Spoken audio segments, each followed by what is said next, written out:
Hello everyone, my name is Nidhi Verma and आज जो chapter हम लोग कर रहे हैं उसका नाम है cell the unit of life. बाकी सारी चीजें हम लोगों ने कर लिया है, सिर्फ 2 लेक्चर और बाकी रह गया है। आज के वीडियो में हम लोग देखेंगे ribosome, cytoskeleton, cell and macrobodies. Next सिर्फ आपका बचेगा न्यूक्लियस। अगर आपको इस तरीके से नोट्स के साथ पढ़ना है तो आपको डिस्क्रिप्शन में लिंक मिल जाएगा, वहां से क्लिक कर लेंगे तो आपको पूरा प्लेलिस्ट मिल जाएगा, वहां से जाके पूरा चैप्टर आप लोग कवर कर सकते हैं। लेकिन अगर आप लोग एनसीईआरटी रीड करना चाहते हैं साथ ही साथ, तो उसका भी लिंक आपको डिस्क्रिप्शन में दे दिया जाएगा। वहां पे मैंने एक एक वर्ड एनसीईआरटी का पढ़ा हुआ है। जैसे मान लीजिए आपकी एनसीईआरटी है तो आपको दिख रहा होगा कि ऐसी कोई भी लाइन नहीं है कि जो कि मैंने छोड़ी है एक्सप्लेन करने के लिए, कि हर एक लाइन को मैंने अच्छे तरीके से एक्सप्लेन किया है। तो अगर आपको एनसीईआरटी रीड करने में कोई भी इशू आ रहा है तो एक बार आप वाला सीरीज देख लो, प्लेलिस्ट में आपको मिल जाएगा, फर्स्ट या सेकंड नंबर पे होगा। क्योंकि दोनों साइड लेक्चर के साथ साथ भी अपना सेल ही चल रहा है, एनसीईआरटी में भी अपना सेल वाला पार्ट ही चल रहा है। तो अगर आपको एनसीईआरटी रीड करने में प्रॉब्लम है तो भी आप देख सकते हो। बाकी अगर आपको लेक्चर देखना है, हर एक चीजों को समझते हुए चलना है, तो आप लोग यहाँ से देख सकते हो।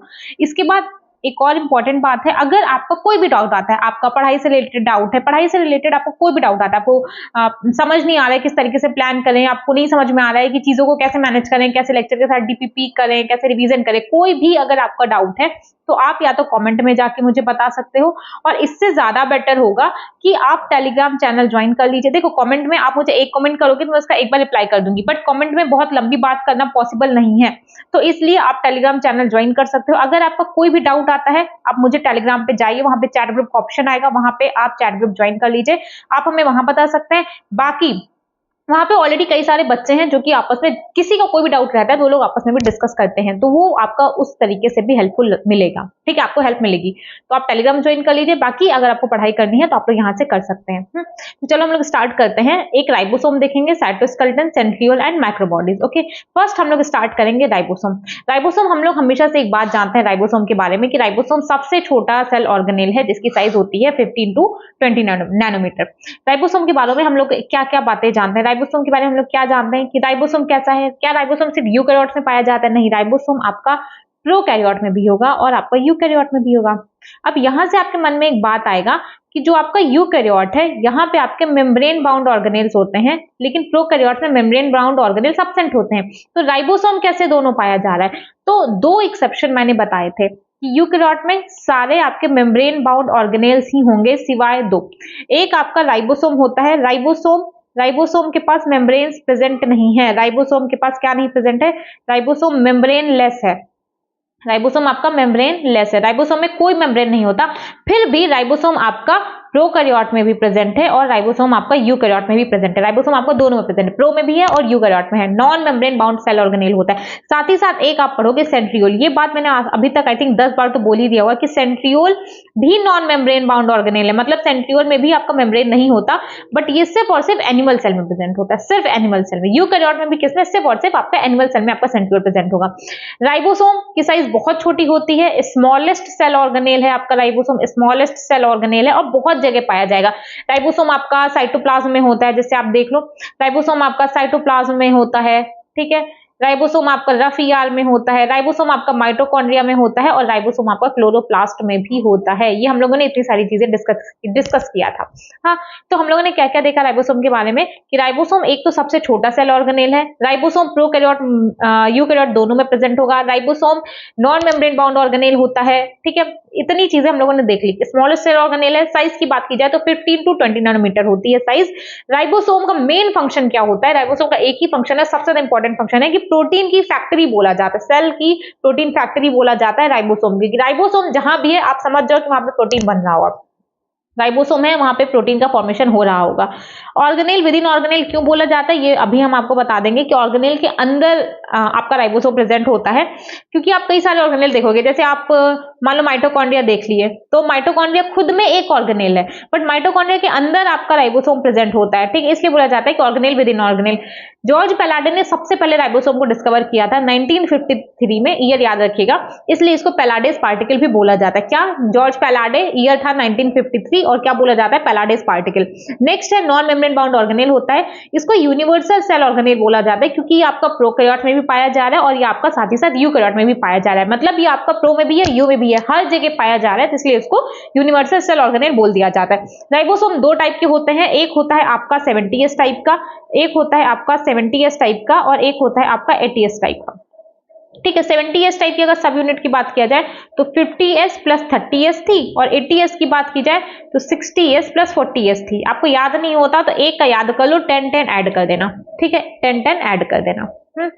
अब देखो, अब ये 50s है 70s है, तो ये 70s कहाँ कहाँ मिलता है और 80s कहाँ कहाँ मिलता है। हमेशा सबको क्या लगता है कि 70s है तो मतलब प्रोकैरियोट में भी होगा, 80s है तो मतलब सिर्फ आपको यूकैरियोट में भी प्रेजेंट होगा, बट ये गलत है। देखो 70s आपका प्रोकैरियोट में भी प्रेजेंट होता है और यूकैरियोट में माइटोकॉन्ड्रिया और साथ ही साथ प्लास्टिड के अंदर, माइटोकॉन्ड्रिया और प्लास्टिड के अंदर, मतलब 70s आपका प्रोकैरियोट में तो प्रेजेंट है ही, साथ ही साथ माइटोकॉन्ड्रिया में भी है और प्लास्टिड में भी है। 80s सिर्फ आपका यूकैरियोट में प्रेजेंट होता है, 80s सिर्फ आपका यूकैरियोट में प्रेजेंट होता है, वो भी सिर्फ और सिर्फ साइटोप्लाज्म और रफ ईआर पे, साइटोप्लाज्म और रफ ईआर पे। देखो कोई कंफ्यूजन नहीं होता, एक बार आप पूरा पढ़ लोगे ना अच्छा तरीके से तो आपको ये नहीं आएगा कि अरे दीदी 70s तो प्रोकैरियोट में होता है, कौन सा साइटोप्लाज्म में कौन सा होगा, 70s होगा या 80s होगा, माइटोकॉन्ड्रिया में कौन सा होगा, सारा आपका डाउट क्लियर हो जाएगा। एक बार आप अच्छे से पढ़ लोगे, एक बार आपको पढ़ना पड़ेगा, ठीक है। तो देखो 70s टाइप का है, दो सब unit 50s and 30s, 80s है दो सब unit 60s and 40s। 70s prokaryote में भी प्रेजेंट है, यूकैरियोट में भी प्रेजेंट है, यूकैरियोट में कहां पे, माइटोकॉन्ड्रिया और प्लास्टिड में। बट 80s सिर्फ आपका यूकैरियोट में प्रेजेंट होता है, यूकैरियोट में भी कहां, साइटोप्लाज्म और रफ एंडोप्लाज्मिक रेटिक्यूलम पे।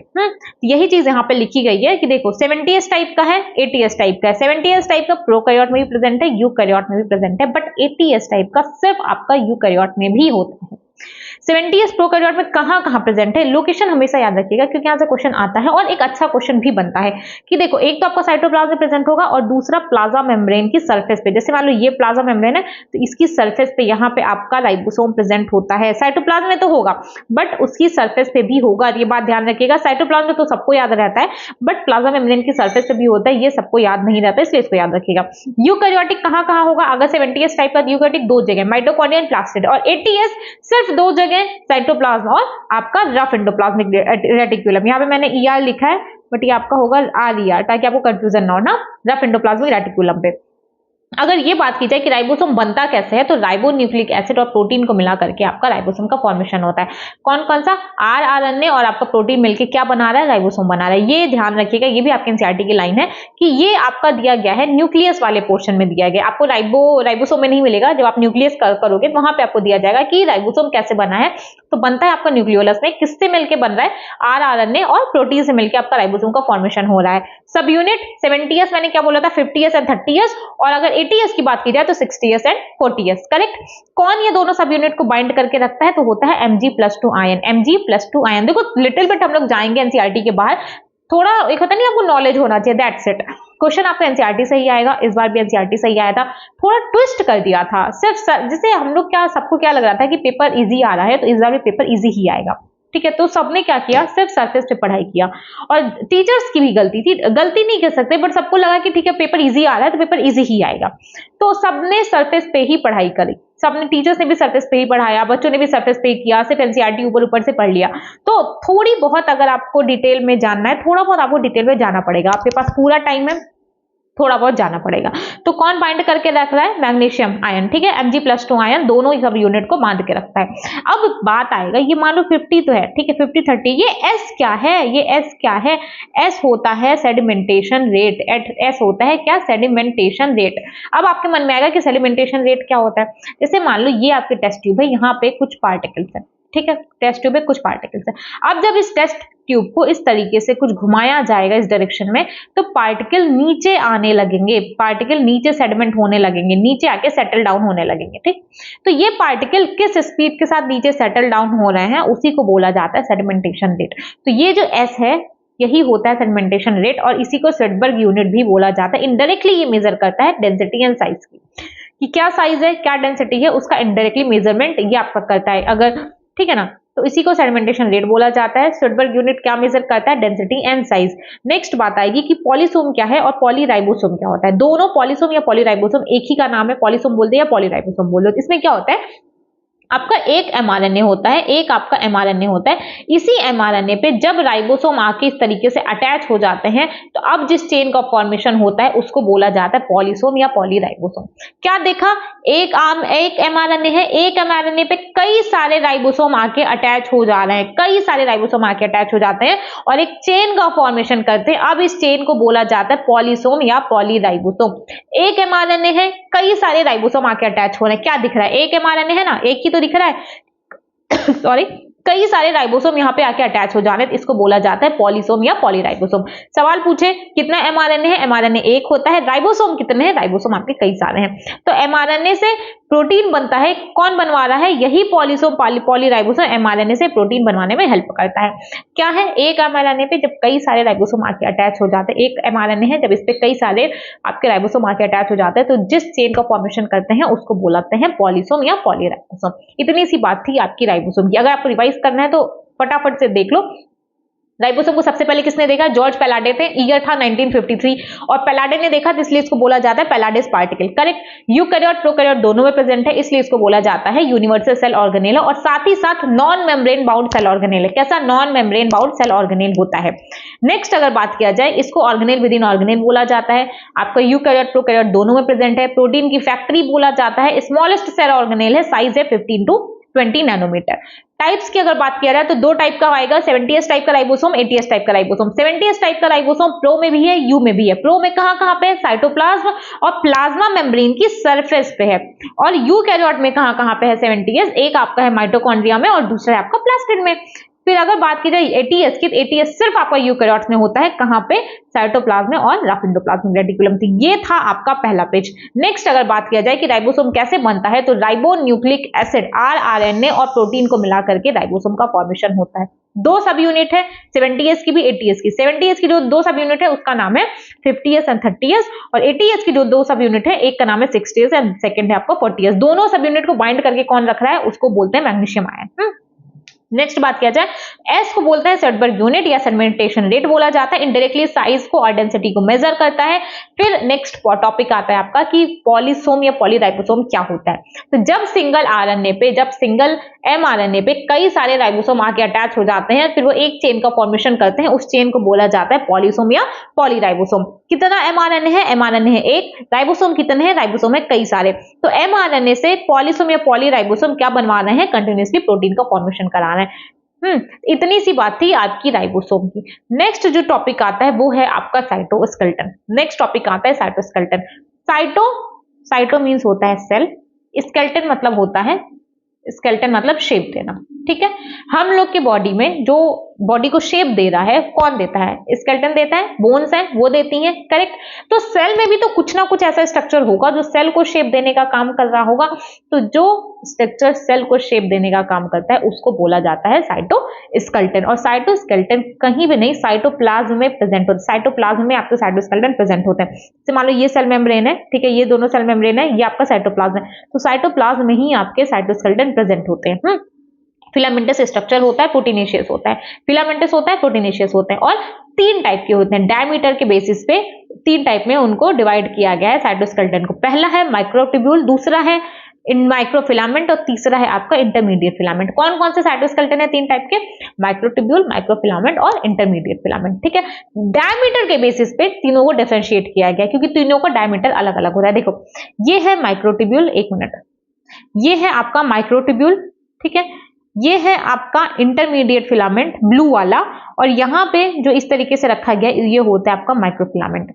मेन काम साइटोस्केलेटन का क्या है कि सेल को शेप देने का काम करता है, ये इसका मेन काम है। मैकेनिकल सपोर्ट प्रोवाइड करता है और साथ ही साथ मोर्टेलिटी में भी हेल्प है। इतनी सी ही चीज आपके एनसीईआरटी में लिखी गई है, बस एनसीईआरटी में सिर्फ आपकी इतनी सी चीज लिखी गई है। हम लोग थोड़ा सा अंदर जाएंगे कि माइक्रोट्यूब्यूल क्या है, इंटरमीडिएट फिलामेंट क्या है और माइक्रोफिलामेंट क्या है। एनसीईआरटी में बस इतना लिखा गया है कि साइटोस्केलेटन क्या है। साइटोस्केलेटन सेल को शेप देने का काम करते हैं, सेल के साइटोप्लाज्म में प्रेजेंट होते हैं, फिलामेंटस होते हैं और प्रोटीनेशियस स्ट्रक्चर्स होते हैं। सेल के डायमीटर के बेसिस पे साइटोस्केलेटन को तीन पार्ट्स में डिवाइड किया गया है, माइक्रोट्यूब्यूल, इंटरमीडिएट फिलामेंट और माइक्रोफिलामेंट। देखो फंक्शन याद रखिएगा, मैकेनिकल सपोर्ट है, सेल को शेप देना है और एक मोटिलिटी में है। देखो माइक्रोट्यूब्यूल का जो डायमीटर होता है वो होता है 25 नैनोमीटर, माइक्रोफिलामेंट का होता है 6 to 7 नैनोमीटर। ठीक है, माइक्रोट्यूब्यूल सबसे मोटा, माइक्रोफिलामेंट सबसे पतला। इन्हीं दोनों के बीच में आता है आपका इंटरमीडिएट फिलामेंट, इन्हीं दोनों के डायमीटर के बीच में आता है आपका इंटरमीडिएट फिलामेंट का डायमीटर, इसीलिए इसको बोल दिया गया है इंटरमीडिएट, मतलब दो के बीच का जो आएगा उसको बोला जाता है इंटरमीडिएट फिलामेंट, और उसका डायमीटर होता है 8 to 12 नैनोमीटर। जो माइक्रोट्यूब्यूल है वो आप देखोगे कि हॉलो होती है, बाकी दोनों सॉलिड है। माइक्रोट्यूब्यूल कैसी है, हॉलो है, बाकी दोनों ही आपके सॉलिड है। तो माइक्रोट्यूब्यूल्स की अगर बात करो तो देखो कुछ इस तरीके से ट्यूबुलिन प्रोटीन का स्ट्रक्चर होता है, कुछ इस तरीके से ट्यूबुलिन प्रोटीन का स्ट्रक्चर होता है जिसको हम लोग बोलते हैं माइक्रोट्यूब्यूल्स। क्या ये सिंगल होता है? नहीं। अब सिंगल है तो ट्यूब्यूल कैसे बनेगा? तो कई सारे स्ट्रक्चर होता है, जैसे मान लो एक तो ये है, ठीक है, अब इसी के ऊपर कई सारे इस तरीके से स्ट्रक्चर्स लगे होते हैं, ठीक है ना, कई सारे इसके ऊपर इस तरीके से स्ट्रक्चर्स लगे होते हैं। तो इस तरीके से लगने के बाद वो ट्यूब्यूल का फॉर्मेशन कर देते हैं, कई सारे लगे होते हैं और अल्टीमेटली एक इस तरीके का। अब ट्यूब्यूल है तो आप समझ जाओ ट्यूब्यूल कैसी होती होगी। ट्यूब्यूल है तो ट्यूब्यूल कुछ इस, पाइप देखा है आपने, पाइप हॉलो होती है। जैसे मान लो ये आपकी पाइप है, चलो ये सॉलिड है, बट जो आप पाइप होता है जिसके यहाँ आपके यहाँ पानी भरा जाता है, पाइप है, तो बीच में हॉलो होती है, वही समझ लो वही आपका माइक्रोट्यूब्यूल है। ठीक है, डायमीटर होगा 25 नैनोमीटर। अब हॉलो है, किनारे किनारे क्या है, किनारे किनारे आपके पाइप के किनारे किनारे प्लास्टिक होता है, वही आपका पाइप का फॉर्मेशन करता है। बट माइक्रोट्यूब्यूल्स में क्या होता है, किनारे किनारे ट्यूबुलिन प्रोटीन होती है जो कि आपके माइक्रोट्यूब्यूल का फॉर्मेशन करती है, और सेंटर में कैसा है, हॉलो है। अब इतना समझ में आ गया। अब बताओ माइक्रोट्यूब्यूल का क्या रोल था, मतलब इनका फंक्शन क्या था? तो दो फंक्शन सबका होगा, मैकेनिकल सपोर्ट और सेल का शेप को मेंटेन करना।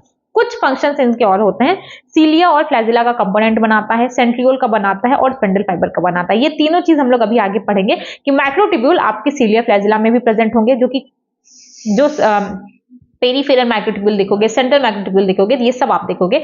तो सीलिया फ्लैजिला में होता है, सेंट्रियोल में भी होता है, और स्पिंडल फाइबर का कंपोनेंट भी कौन बनाता है? आपका माइक्रोट्यूब्यूल ही बनाता है। नेक्स्ट आता है आपका माइक्रोफिलामेंट। माइक्रोफिलामेंट किसका बना होता है? एक्टिन प्रोटीन का। आपने अगर ध्यान से याद करो तो ये स्ट्रक्चर आपने कहाँ देखी है? ये स्ट्रक्चर आपने देखी है कहाँ पे? मसल्स वाले चैप्टर में देखा हुआ है। क्या है ये? आपका एक्टिन प्रोटीन का बना होता है, माइक्रोफिलामेंट है। ये छोटे छोटे कई सारे एक्टिन प्रोटीन आपस में मिलकर के माइक्रोफिलामेंट का फॉर्मेशन करते हैं। कैसा है? सॉलिड है। हॉलो आपका सिर्फ माइक्रोट्यूब्यूल होगा, बाकी सब आपका सॉलिड होगा। फंक्शन कैसे की बात की जाए, दो फंक्शन मेन है, मैकेनिकल सपोर्ट एंड सेल का शेप प्रोवाइड करना। अब एक्टिन नाम आ गया तो आपको ध्यान में रखना होगा कि माइक्रोफिलामेंट है, एक्टिन प्रोटीन का बना होगा, तो मसल्स कॉन्ट्रैक्शन में हेल्प कर रहा होगा। साथ ही साथ एक जगह इसका रोल और होता है सेल डिवीजन में, साइटोकाइनेसिस के टाइम पे। देखो ये हम बहुत जल्दी आपको पढ़ा दे रहे हैं क्योंकि ये आउट ऑफ एनसीईआरटी का टॉपिक है, लेकिन आपको पता होना चाहिए, थोड़ा सा आपको पता होना चाहिए। सेल डिवीजन में हेल्प करता है एनिमल सेल के टाइम पे, साइटोकाइनेसिस में। इंटरमीडिएट फिलामेंट क्या डायमीटर था? 8 से 12 नैनोमीटर डायमीटर था। कैसा था? सॉलिड था। किसका बना है? लैमिन प्रोटीन का बना है, सॉलिड होता है। फंक्शन वही मैकेनिकल सपोर्ट, सेल को शेप देना, और एक और फंक्शन है कि न्यूक्लियस को शेप प्रोवाइड करता है। तीन फंक्शन, न्यूक्लियस को शेप प्रोवाइड करता है, सेल के शेप को मेंटेन करता है, और मैकेनिकल सपोर्ट प्रोवाइड करता है। तो हम लोगों ने सेंट्रियोल, इतना सा था आपका सेंट्रियोल, इतना सा था आपका साइटोस्केलेटन। साइटोस्केलेटन बेसिकली क्या है, एक बार रिवाइज कर लो। साइटोस्केलेटन सेल को शेप देने का काम करता है, सेल के साइटोप्लाज्म में प्रेजेंट होता है, फिलामेंटस होता है, और प्रोटीनेशियस स्ट्रक्चर होता है। तीन काम है, कौन कौन सा? एक मोटिलिटी में हेल्प कर रहा है, सेल के शेप को मेंटेन कर रहा है, और साथ ही साथ मैकेनिकल सपोर्ट प्रोवाइड कर रहा है। डायमीटर के बेसिस पे तीन पार्ट में डिवाइड किया गया है। कौन कौन से तीन शेप कौन कौन से? माइक्रोफिलामेंट, माइक्रोट्यूब्यूल और इंटरमीडिएट फिलामेंट। सबसे ज्यादा डायमीटर किसका है? तो आएगा माइक्रोट्यूब्यूल का डायमीटर सबसे ज्यादा है। माइक्रोट्यूब्यूल का डायमीटर 25 नैनोमीटर, और माइक्रोट्यूब्यूल ही आपकी हॉलो होती है। माइक्रोफिलामेंट का है 6 to 7 नैनोमीटर, इंटरमीडिएट का है 8 to 12 नैनोमीटर। माइक्रोट्यूब्यूल किसकी बनी है? ट्यूबुलिन प्रोटीन की बनी होती है। माइक्रोफिलामेंट किसका होता है? एक्टिन प्रोटीन का बना होता है, और इंटरमीडिएट आपका लैमिन प्रोटीन का बना होता है। नेक्स्ट अब आएगा आपका सेंट्रियोल। ठीक है, अब आएगा आपका सेंट्रियोल। तो देखो ये है आपका, ये आपकी एक सेल है। ठीक, अब इस सेल में यहां पे आपका न्यूक्लियस है। ठीक है, ये आपका न्यूक्लियस है। न्यूक्लियस आपका डबल मेम्ब्रेन है, वो याद रखिएगा कि ये आपका न्यूक्लियस है। ठीक है, न्यूक्लियस के पास यहाँ पे परपेंडिकुलर स्ट्रक्चर आपको एक दिखेगा। दो स्ट्रक्चर्स होते हैं जो एक दूसरे के परपेंडिकुलर होते हैं। ठीक है, यही है आपका सेंट्रियोल। यही क्या है? आपका सेंट्रियोल। ठीक है, सेंट्रियोल आपका एनिमल सेल में ही बस प्रेजेंट होता है, प्लांट सेल में नहीं होगा, सिर्फ आपका एनिमल सेल प्रेजेंट होगा। सेल डिवीजन के टाइम पे इसका रोल होता है, सेल डिवीजन के टाइम पे रोल होता है। और साथ ही साथ अगर बात की जाए तो मेम्ब्रेन नहीं होती आपकी सेंट्रियोल में। सेंट्रियोल में क्या है? सेंट्रियोल में मेम्ब्रेन नहीं होती है। तो क्या समझ में आया कि एक सेल है, सेल में एक सेल है, एक ये सेल है, सेल में यहाँ पे न्यूक्लियस है, न्यूक्लियस में यहाँ पे सॉरी सेल है, मेरा भाई एक्चुअली आया हुआ था, दैट्स व्हाई। ये एक सेल है, सेल में यहाँ पे न्यूक्लियस होता है और न्यूक्लियस के ही पास इस तरीके का कुछ सिलेंड्रिकल स्ट्रक्चर होता है जिसको सेंट्रियोल बोला जाता है, करेक्ट। सेंट्रियोल एनिमल्स में प्रेजेंट होता है, सेल डिवीजन में हेल्प कराता है, मेम्ब्रेन बाउंड नहीं होता है, मेम्ब्रेन बाउंड नहीं होता आपका सेंट्रियोल, ठीक है। अब इतना समझ में आ गया कि ये जो सिलेंड्रिकल स्ट्रक्चर दिया गया है ये है आपका सेंट्रियोल। ये कुछ इस तरीके से एक दूसरे के परपेंडिकुलर होता है, दो सेंट्रियोल आपको दिखेगा, दो सेंट्रियोल दिखेगा जो कि एक दूसरे के परपेंडिकुलर होता है, तो ये सेंट्रियोल है। अब सेंट्रियोल के किनारे किनारे कुछ सराउंडिंग फ्लूइड भरा होता है, डेंस फ्लूइड होता है, ठीक है। सेंट्रियोल के साइड में डेंस फ्लूइड होता है, ठीक है। तो सेंट्रियोल और प्लस उस डेंस फ्लूइड को मिला के बोला जाता है सेंट्रोसोम, सेंट्रोसोम। तो आपको क्या समझ में आया कि एक सेल है, सेल के पास न्यूक्लियस होता है, न्यूक्लियस के ही पास दो सिलेंड्रिकल स्ट्रक्चर्स होते हैं जो कि एक दूसरे के परपेंडिकुलर रखे होते हैं, इसी को सेंट्रियोल बोला जाता है। सेंट्रियोल आपका एनिमल सेल में होता है, सेल डिवीजन में हेल्प कराता है, मेम्ब्रेन बाउंड नहीं होता है। अब ये जो सेंट्रियोल है जो कि एक दूसरे के परपेंडिकुलर रखा हुआ है साइटोप्लाज्म में, इसी के किनारे किनारे डेंस फ्लूइड होता है और उसी डेंस फ्लूइड और सेंट्रियोल को मिला करके बोला जाता है सेंट्रोसोम। सेंट्रोसोम, एक सेंट्रोसोम में दो सेंट्रियोल होते हैं, एक सेंट्रोसोम में दो सेंट्रियोल होते हैं, ठीक है। और सेंट्रियोल सेल डिवीजन में आपका हेल्प करेगा। इतनी सी बात समझ में आ गई। देखो सेंट्रियोल एनिमल्स में प्रेजेंट है, प्लांट्स में प्रेजेंट नहीं होता, यूकैरियोटिक सेल में होता है और सिर्फ एनिमल सेल में प्रेजेंट होता है। देखो ये रहा आपका सेल, ये रहा आपका न्यूक्लियस।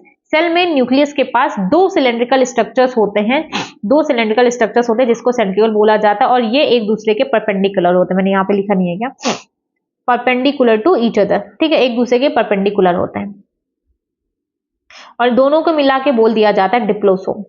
दोनों को मिला के क्या बोलते हैं, डिप्लोसोम। आप सेंट्रियोल बोल दो या दोनों सेंट्रियोल को आपस में कंबाइन करके डिप्लोसोम बोल दो।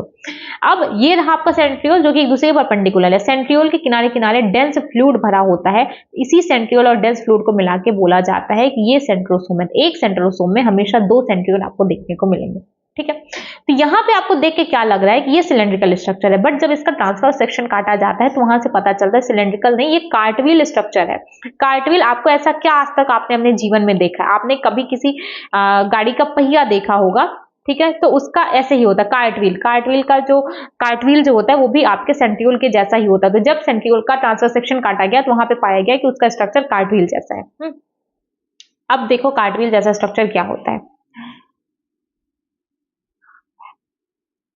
सेंट्रियोल कैसा है, मेम्ब्रेन नहीं है, सेंट्रियोल में मेम्ब्रेन नहीं है तो मेम्ब्रेन नहीं होगी। सेंट्रियोल में टोटल 9 पेरिफेरल माइक्रोट्यूब्यूल्स होती हैं। कितनी, 9, 1 2 3 4 5 6 7,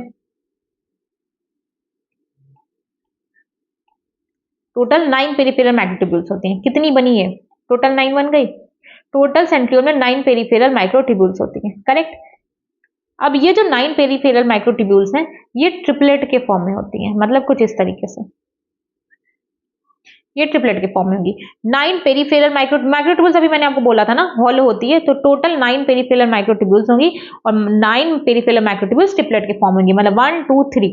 नाम दिया जाता है ए बी सी। सबसे पहले वाली ए, आउटर साइड जो रहेगी वो सी, ए बी सी। सबसे इनर साइड ए है, फिर बी है, फिर सी है, करेक्ट। जो सेंटर पार्ट होता है, सेंटर पार्ट में कोई माइक्रोट्यूब्यूल नहीं होती है, सेंटर पार्ट प्रोटीनेशियस होता है, इसको हब बोलते हैं। सेंटर में कोई माइक्रोट्यूब्यूल नहीं है, उसको प्रोटीनेशियस पार्ट होता है जिसको हब बोला जाता है। तो पेरीफेरी में टोटल कितने माइक्रोट्यूब्यूल्स हैं, टोटल 9 माइक्रोट्यूब्यूल है।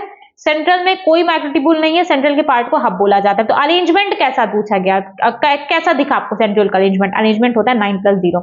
9+0 क्यों हुआ, क्योंकि जो भी माइक्रोट्यूब्यूल है वो सारे पेरीफेरी पे प्रेजेंट है, सेंटर में एक भी नहीं है। तो 9 पेरीफेरल माइक्रोट्यूब्यूल्स है और जो 0 है ये आपके सेंटर का है। और अगर ये बात की जाए कि ये जो पेरीफेरल माइक्रोट्यूब्यूल्स होते हैं किस फॉर्म में होते हैं, ये ट्रिपलेट के फॉर्म में होते हैं। क्या आपको दिख रहा है, टोटल 3-3 के फॉर्म में ना, टोटल 3-3 माइक्रोट्यूब्यूल्स अरेंज्ड है, A B and C, correct, A B and C. देखो ये जो ए वाला पार्ट होता है हर माइक्रोट्यूब्यूल का, ये जुड़ा होता है सी से। हर माइक्रोट्यूब्यूल का ए पार्ट जुड़ा होता है दूसरे माइक्रोट्यूब्यूल के सी से, ठीक है, सबका ए जुड़ा होगा दूसरे के सी से। अब ए सी से जुड़ रहा है, इसको बोला जाएगा एसी लिंकर। जो ए और सी को जोड़ रहा है उसको बोला जाएगा एसी लिंकर। ये भी होता है आपका प्रोटीनेशियस, ये भी प्रोटीन का बना होता है, ठीक है। ए के नीचे, हर माइक्रोट्यूब्यूल के नीचे, ए के नीचे इस तरीके से कुछ थिकनिंग लगी होती है जिसको बोला जाता है एक्स थिकनिंग। क्या बोला जाता है, इसी को बोला जाता है एक्स थिकनिंग। और हर 2x थिकनिंग के बीच में, ठीक है, हर 2x थिकनिंग के बीच में एक आपका y थिकनिंग लगा होता है, एक आपका y थिकनिंग लगा होता है। देखो अभी आपको थोड़ा कंफ्यूजन लग रहा होगा, एक बार आप इसको और देख लोगे ना, आपका ये कॉन्सेप्ट क्लियर ना हो जाए तो मुझे बताना, गारंटीड है आपका क्लियर हो जाएगा। 2x के बीच में आपका एक y थिकनिंग लगा होता है। ठीक, हम लोगों ने क्या देखा अच्छा अभी तक कि पेरीफेरी में माइक्रोट्यूब्यूल्स लगे हुए हैं ट्रिपलेट के फॉर्म में, सेंटर में कोई माइक्रोट्यूब्यूल नहीं है, इसलिए अरेंजमेंट होता है 9+0। टोटल 9 माइक्रोट्यूब्यूल्स है पेरीफेरी में, सेंटर में कोई माइक्रोट्यूब्यूल नहीं है, तो अरेंजमेंट हो गया 9+0। अब ये जो माइक्रोट्यूब्यूल्स होते हैं ना, ये इवनली स्पेस्ड पे रखे होते हैं, मतलब ऐसा नहीं है कि यहाँ का स्पेस कुछ और है, यहाँ का स्पेस कुछ और है, जितना स्पेस यहाँ पे होगा उतना ही स्पेस यहाँ पे भी होगा। ठीक है, सेंटर में 0, अरेंजमेंट कैसा है 9+0। ए जुड़ा होता है सी से, किससे, एसी लिंकर बोलते हैं। हर ए के नीचे, हर माइक्रोट्यूब्यूल के नीचे थिकनिंग लगी होती है जिसको बोला जाता है एक्स थिकनिंग। 2x के बीच में एक वाई थिकनिंग लगी होती है। अब ए और जो एक्स और वाई है ये भी तो आपस में जुड़ रहा होगा, एक्स और वाई भी तो आपस में जुड़ रहा होगा, और ये किससे जुड़ेगा, अगर एक्स वाई से लिंक कर रहा है तो इसको बोला जाता है, कौन लिंक करता है, इसको बोला जाता है एक्स वाई लिंकर। ये भी प्रोटीन का ही होता है, एक्स वाई लिंकर भी प्रोटीन का है, ए बी लिंकर भी आपका प्रोटीन का बना है। ठीक है, अब ये जो माइक्रोट्यूब्यूल है, पेरीफेरल माइक्रोट्यूब्यूल किससे जुड़े होते हैं, हब से। ठीक, अब पेरीफेरल माइक्रोट्यूब्यूल आपके हब से भी कनेक्टेड होते हैं। अब पेरीफेरल माइक्रोट्यूब्यूल हब से किस स्ट्रक्चर से कनेक्टेड है, उसको बोला जाता है रेडियल स्पोक। क्या है ये आपका रेडियल स्पोक। रेडियल स्पोक कितना होगा, रेडियल स्पोक है आपका टोटल नंबर में 9। अब एक बार रिवाइज करें, देखो कोई प्लाज्मा मेम्ब्रेन नहीं है, इसलिए मैंने बाहर कोई ऐसी स्ट्रक्चर नहीं बनाया हुआ है, बाहर सिर्फ माइक्रोट्यूब्यूल्स आपको दिख रहा है। टोटल कितने माइक्रोट्यूब्यूल, टोटल 9 माइक्रोट्यूब्यूल। कैसे हैं, इवनली स्पेस्ड है, मतलब इक्वल डिस्टेंस पे रखे गए हैं, ट्रिपलेट के फॉर्म में, 3-3 के फॉर्म में। टोटल बाहर 9 लग गए। सेंटर में कोई माइक्रोट्यूब्यूल है, तो जवाब आएगा नहीं, सेंटर में कोई माइक्रोट्यूब्यूल नहीं है, सेंटर का पार्ट हब होता है जो कि प्रोटीनिशियस होता है, करेक्ट। अब इसलिए अरेंजमेंट होता है 9+0 का। 9 क्यों बोला गया, क्योंकि पेरीफेरी पे 9 माइक्रोट्यूब्यूल है और सेंटर में एक भी माइक्रोट्यूब्यूल नहीं है, इसलिए जब भी सेंट्रियोल का अरेंजमेंट पूछा जाए माइक्रोट्यूब्यूल का तो होता है आपका 9+0 का। इतनी सी बात समझ में आ गई। अब देखो ये जो ए बी और सी है जो ट्रिपलेट के फॉर्म में अरेंज्ड है, तो हर माइक्रोट्यूब्यूल का, ठीक है, जो पेरीफेरल माइक्रोट्यूब्यूल्स हैं वो एक दूसरे से कनेक्ट होते हैं। ए जुड़ा होगा सी से, और कौन लिंक करेगा उसको बोलते हैं एसी लिंकर। और हर ए के नीचे एक्स थिकनिंग लगी होती है और 2x थिकनिंग के बीच में एक वाई थिकनिंग लगी होती है, और जो एक्स वाई को लिंक करता है उसको बोला जाता है एक्स वाई लिंकर। ठीक है, अब जो पेरीफेरल माइक्रोट्यूब्यूल्स हैं ये आपके सेंट्रल हब से भी तो जुड़ेंगे। पेरीफेरल माइक्रोट्यूब्यूल्स हैं ये आपके हब से भी तो जुड़ेंगे। अब बात आएगी पेरीफेरल माइक्रोट्यूब्यूल को हब से कौन जोड़ रहा है, तो जो पेरीफेरल माइक्रोट्यूब्यूल को हब से जोड़ता है उसको बोला जाता है रेडियल स्पोक, उसको बोला जाता है रेडियल स्पोक। अब बताओ रेडियल स्पोक कितना होगा, जब पेरीफेरल माइक्रोट्यूब्यूल्स 9 है तो रेडियल स्पोक भी 9 होगा। काउंट कर लेते हैं, 1 2 3 4 5 6 7 8 9, टोटल 9 रेडियल स्पोक होता है।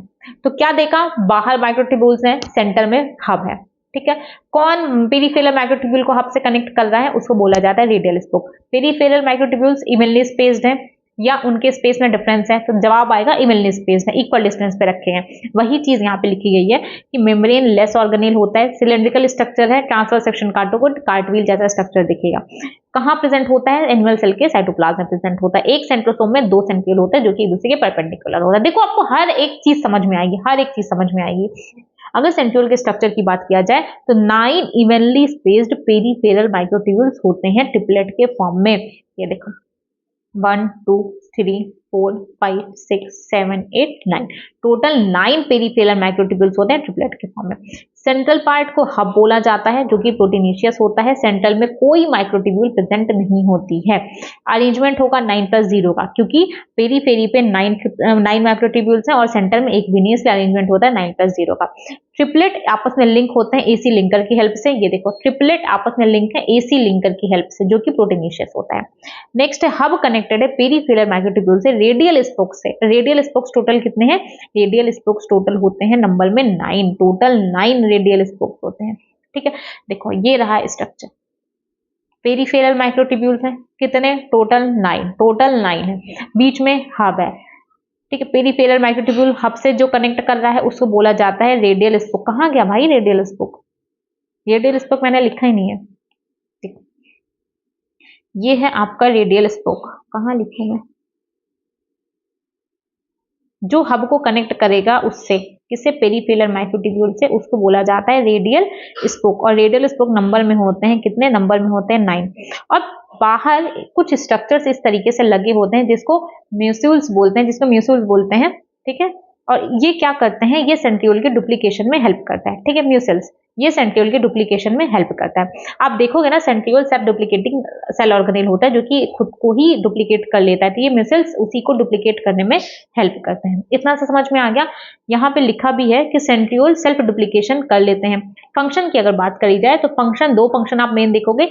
एक देखो, जैसे सीलिया फ्लैजिला हम लोग, ये है आपकी सेल वॉल, ये है आपके अंदर वाली सेल मेम्ब्रेन, ठीक है। ये है अंदर वाली सेल मेम्ब्रेन, ये यहाँ से आपका माइक्रोट्यूब्यूल निकलेगा, ये आपका सीलियर फ्लैजिला है, ठीक है। जो सेल मेम्ब्रेन से बाहर की तरफ निकला गया है ये होता है आपका सीलियर फ्लैजिला, करेक्ट। तो ये रहा आपका बेसल बॉडी। बेसल बॉडी होता है जहां से आपको सीलियर फ्लैजिला का फॉर्मेशन होता है, यहीं से आपके माइक्रोट्यूब्यूल्स निकलते हैं। तो जो बेसल बॉडी है सीलियर फ्लैजिला का, इसका फॉर्मेशन कौन करता है, तो सेल में ही अंदर साइटोप्लाज्म में सेंट्रियोल्स पड़े होते हैं, यही सेंट्रियोल बेसल बॉडी का फॉर्मेशन कर रहे होते हैं, यही सेंट्रियोल बेसल बॉडी का फॉर्मेशन कर रहे होते हैं। तो पहला फंक्शन क्या है कि बेसल बॉडी का फॉर्मेशन करता है सीलियर फ्लैजिला की। दूसरा, सेल डिवीजन में, जब आप सेल डिवीजन देखते हो कि जो स्पिंडल फाइबर होता है, स्पिंडल फाइबर जो अटैच होता है, स्पिंडल फाइबर जो अटैच हो रहा होता है वो भी कहां से हो रहा होता है, सेंट्रियोल से अटैच हो रहा है। ये रहा आपका सेंट्रियोल, ये रहे आपके स्पिंडल फाइबर, कहां से अटैच हो रहे हैं, सेंट्रियोल से अटैच हो रहे हैं। दो फंक्शन, एक तो बेसल बॉडी के फॉर्मेशन में और दूसरा है सेल डिवीजन के काम में। अब जो आता है आपका वो है आपका cilia and flagella. Cilia and flagella में आप ये देखो, ये है आपका पैरामीशियम। कभी जिंदगी में आपने ये देख रखा होगा, तो ये है आपका पैरामीशियम। ये आपने नहीं देखा, मैं बता दूं, ये है आपका क्लेमाइडोमोनास, ठीक है। ये आपका क्लेमाइडोमोनास है। सीलिया में आपको क्या दिख रहा है, पैरामीशियम में, ये आपको पैरामीशियम में कुछ इस तरीके से, अगर आप इसको थोड़ा देखना चाहो, कुछ इस तरीके से आपको स्मॉल प्रोसेस लाइक स्ट्रक्चर्स आपको दिख रहे हैं जो कि बाहर निकले हुए हैं, ठीक है। इसी जो स्मॉल प्रोसेसेस हैं इसी को बोला जाता है, जो स्मॉल प्रोसेसेस हैं इसी को बोला जाता है सीलिया, ठीक है। इसी को सीलिया बोला जाता है। अब फ्लैजिला क्या है, ये क्लेमाइडोमोनास है। क्लेमाइडोमोनास से जो आपको ये लॉन्ग एक्सटेंशन दिख रहा है इसको बोला जाता है फ्लैजिला। तो डायग्राम से आपको कुछ चीजें अगर समझ में आनी चाहिए तो आपको दो तीन बातें आपको समझ में आनी चाहिए। एक तो सीलिया साइज में बहुत छोटा है और फ्लैजिला साइज में बहुत बड़ा है। सीलिया कई सारे हैं नंबर्स में, लेकिन फ्लैजिला नंबर में कम है, ठीक है। तो अगर बात करी जाए सीलिया और फ्लैजिला की, सीलिया एक तो आपका शॉर्टर होता है, फ्लैजिला आपका लॉन्गर होता है। सीलिया नंबर्स में ज्यादा होता है, फ्लैजिला आपका नंबर्स में कम होता है। मूवमेंट की अगर बात की जाए तो सीलिया का मूवमेंट कोऑर्डिनेट मैनर में होता है, मतलब एक साथ आगे जाएगा एक साथ पीछे जाएगा। जैसे आप चप्पू देखते हैं, ओवर लाइक, आप लोग बोट में कभी बैठे होंगे तो जब कई सारे लोग बोट में बैठते हैं तो उनका जो ओवर का डायरेक्शन होता है चप्पू का, वो अगर वो एक साथ आगे की तरफ करेंगे तो आपकी बोट आगे जाएगी। अगर आगे के कुछ लोग आगे की तरफ चप्पू घुमाएंगे, पीछे के लोग पीछे की तरफ घुमाएंगे, तो आपकी बोट का मूवमेंट नहीं हो पाएगा। तो बोट का मूवमेंट हो इसलिए ओर को एक डायरेक्शन में मूव कराना होता है। तो जो सीलिया का मूवमेंट है वो भी ओवर लाइक मूवमेंट है, मतलब एक साथ सारे सीलिया आगे जाएंगे तो आपका पैरामीशियम आगे जाएगा, अगर उसको पीछे जाना है तो एक साथ सारे सीलिया पीछे जाएंगे, एक साथ कोऑर्डिनेट मैनर में मूव करते हैं, ओवर लाइक मैनर इनको बोला जाता है। और वहीं पे फ्लैजिला की अगर बात की जाए तो इंडिपेंडेंटली मूव करते हैं, अंडुलेटिंग मूवमेंट होता है इनका, मतलब वेव लाइक मूवमेंट होता है इनका, इंडिपेंडेंटली आपके मूव करते हैं। कुछ फंक्शंस और हैं सीलिया का, अगर फंक्शन की बात की जाए फ्लैजिला का फंक्शन सिर्फ एक होता है, लोकोमोशन में हेल्प करता है, बट सीलिया के कई सारे फंक्शन हैं। एक तो लोकोमोशन में हेल्प करता है, सेल और फ्लूइड दोनों के। सेल का लोकोमोशन कैसा, ये आपने देख लिया कि सेल का लोकोमोशन कैसे हो रहा है। फ्लूइड जैसे अपनी रेस्पिरेटरी ट्रैक में भी सीलिया प्रेजेंट होता है, तो वहां पे क्या कर रहा है वो, वहां पे फ्लूइड को वो आगे ढकेलने का काम करता है सीलिया। एंड ओवर लाइक मैनर में तो कोई भी फ्लूइड आता है तो उसको आगे भेजने का काम कौन करता है, सीलिया, यही काम होता है। इसीलिए रेस्पिरेटरी ट्रैक में आपके सीलिया प्रेजेंट होता है। अटैचमेंट में हेल्प करता है, मान लो आपके पैरामीशियम में इसको कहीं किसी सरफेस से लगना है, वो सीलिया की वजह से वो जाके वहां पे अटैच हो जाता है। फीडिंग में कोई फूड पार्टिकल आया सीलिया के पास, अगर उसे लगा कि हाँ ये फूड है उसको खाना है तो उस फूड को अंदर ले लेता है।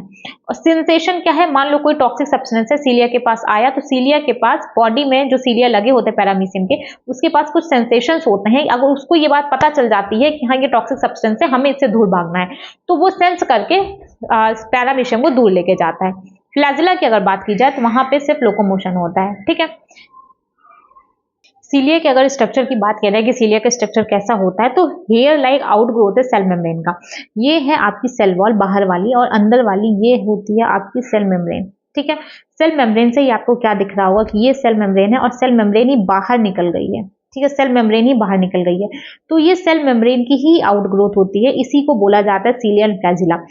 ये होता है आपका बेसल बॉडी, ये होता है बेसल बॉडी। बेसल बॉडी से ही आपके सीलिया एंड फ्लैजिला इमर्ज होते हैं, मतलब बाहर निकलते हैं। बेसल बॉडी से कई सारे माइक्रोट्यूब्यूल्स बाहर निकले हुए होते हैं, ठीक है। ये रहा आपका बेसल बॉडी। बेसल बॉडी का फॉर्मेशन कौन किया है, अभी हम लोग पढ़ के आए हैं कि सेंट्रियोल बेसल बॉडी का फॉर्मेशन कर रहा होता है। तो जो हेयर लाइक आउटग्रोथ होती है सेल मेम्ब्रेन की, यही होती है आपकी सीलिया। हेयर लाइक आउटग्रोथ किसकी है, सेल मेम्ब्रेन की। फ्लैजिला आपके प्रोकैरियोट में भी होता है, यूकैरियोट में भी प्रेजेंट होता है। देखो ये हम लोगों ने क्या देखा था, हम लोगों ने कुछ ऐसा स्ट्रक्चर देखा था, कहाँ पे, सेंट्रियोल में। यहाँ पे ये वाले स्ट्रक्चर क्यों प्रेजेंट है बताओ, सेल मेम्ब्रेन, क्योंकि सेल मेम्ब्रेन आपके सेंट्रियोल में नहीं प्रेजेंट था, लेकिन सेल मेम्ब्रेन से ही तो आपकी सीलिया और फ्लैजिला बाहर निकल रही है। तो सेंट्रियोल का जो स्ट्रक्चर था वहां पे अपन को सेल मेम्ब्रेन नहीं देखने को मिला था, लेकिन जो सीलिया फ्लैजिला होता है वहां पे सेल मेम्ब्रेन होता है। देखो ये रहा आपका सेल मेम्ब्रेन। सेल मेम्ब्रेन के अंदर का जितना भी पार्ट होगा उसको एक्सोनीम बोला जाता है, उसको क्या बोलते हैं, एक्सोनीम, ठीक है। ये रहा आपका सेल मेम्ब्रेन। ये सेल मेम्ब्रेन के अंदर का जितना भी पार्ट है ये सब एक्सोनीम कहलाता है, ये सब एक्सोनीम कहलाता है, करेक्ट। क्या दिख रहा है आपको, यहाँ पे पेरीफेरी पे 9 माइक्रोट्यूब्यूल, यहाँ पे भी सेम आपको बहुत सारी सिमिलरिटी दिखेगी। 9 माइक्रोट्यूब्यूल्स होते हैं डबलेट के फॉर्म में, वहां पे ट्रिपलेट के फॉर्म में था, यहाँ पे डबलेट के फॉर्म में माइक्रोट्यूब्यूल्स लगे हुए होते हैं। बट यहाँ पे सेंटर में भी 2 माइक्रोट्यूब्यूल लगे होते हैं। अब आपका जवाब आना चाहिए कि दीदी अगर वहां पे अरेंजमेंट था 9+0 का, यहाँ पे अरेंजमेंट होगा 9+2 का। रीजन, क्योंकि 9 तो है आपके पेरीफेरी पे, 2 आपके हैं सेंटर पे, 9 प्रेजेंट है पेरीफेरी पे और 2 माइक्रोट्यूब्यूल्स हैं आपके सेंटर पे, करेक्ट। देखो ये और ये जो पेरीफेरी पे थे ये डबलेट के फॉर्म में है, ठीक है। ए जुड़ेगा बी से, इसको बोला जाता है एबी लिंकर, या इसी को बोल देते हैं inter doublet bridge. A B linker बोल दो या आपका बोल दो इंटर डबलेट ब्रिज। जो अंदर के माइक्रोट्यूब्यूल्स है सेंटर के, ये आपस में जुड़े होते हैं सेंटर ब्रिज की हेल्प से। किससे, सेंटर ब्रिज की हेल्प से। और प्लस सराउंडेड होते हैं सेंट्रल सीट से, सराउंडेड है सेंट्रल सीट से। अब ये जो पेरीफेरल माइक्रोट्यूब्यूल्स हैं ये जुड़ेंगे सेंट्रल सीट से। अब ये सेंट्रल सीट से किसकी हेल्प से जोड़ते हैं, इनको भी जोड़ता है रेडियल स्पोक, ठीक है, रेडियल स्पोक जोड़ रहा है। अब जब 9 माइक्रोट्यूब्यूल्स हैं पेरीफेरी पे, तो जवाब आना चाहिए कि टोटल कितने रेडियल स्पोक्स होंगे, तो टोटल रेडियल स्पोक्स होंगे कितने, टोटल 9 रेडियल स्पोक्स होंगे, करेक्ट। अब एक बार स्ट्रक्चर को रिवाइज कर लिया जाए। सबसे बाहर है सेल मेम्ब्रेन, सेल मेम्ब्रेन के अंदर का जितना भी पार्ट होता है सीलिया फ्लैजिला में उसको एक्सोनिम बोल दिया जाता है। पेरीफेरी पे 9 माइक्रोट्यूब्यूल्स इवनली स्पेस्ड है, 9 माइक्रोट्यूब्यूल्स डबलेट के फॉर्म में, सेंट्रियोल में ट्रिपलेट के फॉर्म में था, यहाँ पे डबलेट के फॉर्म में अरेंज्ड है। और ए जुड़ा है बी से, किसकी हेल्प से, एबी लिंकर के, जिसको इंटर डबलेट ब्रिज बोला जा रहा है। सेंट्रल वाला पार्ट, सेंटर में 2 इस तरीके से माइक्रोट्यूब्यूल्स होते हैं जो कि आपस में कनेक्टेड होते हैं सेंट्रल ब्रिज की हेल्प से, और सराउंडेड होते हैं सेंट्रल सीट से ना। और जब पेरीफेरल माइक्रोट्यूब्यूल्स है, ये सेंट्रल सीट से जो जुड़ा हुआ है उसको बोला जाता है radial spoke. Peripheral microtubule central seat से किससे कनेक्टेड है, रेडियल स्पोक से। टोटल कितने रेडियल स्पोक, 9। कुछ इस तरीके से आपको स्ट्रक्चर दिख रहा है ए के ऊपर। इसको बोला जाता है डाइनिन आर्म। ये होता है आपका क्या, ये होता है आपका डाइनिन आर्म, जो कि आपके एनसीईआरटी में मेंशन नहीं है। ये है आपका डाइनिन आर्म। डाइनिन आर्म पे कुछ और नहीं होता है, एटीपीज एक्टिविटी होती है। एटीपीज एक्टिविटी क्या करता है, आपका एटीपी का ब्रेकडाउन करता है और एटीपी रिलीज करेगा, एनर्जी रिलीज करता है, जिसकी वजह से आपको सीलिया फ्लैजिला मूव करना होता है, ठीक है। एटीपीज एक्टिविटी कहाँ हुई है, डाइनिन आर्म पे। और क्यों हुई है, जिससे कि एनर्जी मिल सके सीलिया फ्लैजिला को, और जिससे कि जो सेल है वो आगे मूव कर सके। अब समझ में आया, इतना सा था आपका स्ट्रक्चर सीलिया और फ्लैजिला का। एक बार पढ़ लेते हैं कि ये कवर होते हैं प्लाज्मा मेम्ब्रेन से। कोर को बोला जाता है एक्सोनिम। एक्सोनिम में 9 पेरीफेरल माइक्रोट्यूब्यूल्स है जो कि डबलेट के फॉर्म में है। एक पेयर सेंट्रली लोकेटेड माइक्रोट्यूब्यूल्स है। अरेंजमेंट होता है 9+2 का। सिंगलेट है, डबलेट है। पेरीफेरल डबलेट इंटरकनेक्टेड होते हैं लिंकर्स से, जिसको एबी लिंकर बोला जाता है या फिर इंटर डबलेट ब्रिज भी बोला जाता है। सेंट्रल ट्यूब्यूल्स कनेक्टेड होते हैं, कनेक्टेड बाय ब्रिज। ये सेंट्रल ब्रिज, सेंट्रल ट्यूब्यूल्स किससे कनेक्टेड है, by central bridge. Next line लिखी गई, it encloses by central bridge. Surrounded किससे है, सेंट्रल शीट से। नेक्स्ट है central sheet connected to the tubules of the each peripheral doublet by the radial spoke. Central peripheral microtubules central sheet से किससे connected हैं, radial spoke से ही तो connected है, तो टोटल 9 रेडियल स्पोक्स होते हैं। इसके बाद आता है कि बोथ सीलिया और फ्लैजिला कहां से निकल रहे हैं, सेंट्रियोल लाइक स्ट्रक्चर से, जिसको बोला जाता है बेसल बॉडी। और बेसल बॉडी कौन बनवाया, बेसल बॉडी से ही तो सीलिया और फ्लैजिला निकले। अब बेसल बॉडी कौन बनवाया, बेसल बॉडी बनवाता है, यहाँ पे सेंट्रियोल रखा होता है, वही बेसल बॉडी का फॉर्मेशन कर रहा होता है, ठीक है। नेक्स्ट जो आपका ऑर्गेनेल आता है वो आता है आपका माइक्रो बॉडीज। माइक्रो मतलब ही क्या होता है कि स्मॉल स्ट्रक्चर है, कुछ साइटोप्लाज्म में स्मॉल स्ट्रक्चर्स इस तरीके से प्रेजेंट होते हैं जिसको माइक्रो बॉडीज बोला जाता है, करेक्ट। ये आपका सेल है, ये आपका सेल का साइटोप्लाज्म है। साइटोप्लाज्म में कुछ इस तरीके से स्ट्रक्चर्स, छोटे स्ट्रक्चर्स प्रेजेंट होते हैं जिसको माइक्रो बॉडीज बोला जाता है।